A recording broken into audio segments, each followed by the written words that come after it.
বাংলা টেলিভিশনে অনেকদিন পর অলৌকিক কাহিনী নিয়ে হাজির হয়েছে পঞ্চমী। অন্যরকম স্বাদ পাওয়ায় শুরু থেকেই ভালো সাফল্য অর্জন করেছে এই ধারাবাহিক। টিআরপি তালিকায় 1 থেকে 10-এর মধ্যেই ঘোরাফেরা করছে।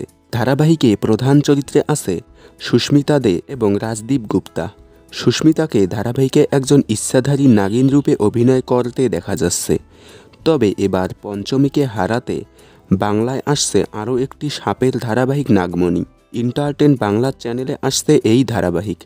তবে এটি কোনো নতুন বাংলা ধারাবাহিক নয়, বরং একটি হিন্দির বাংলা ডাবিং।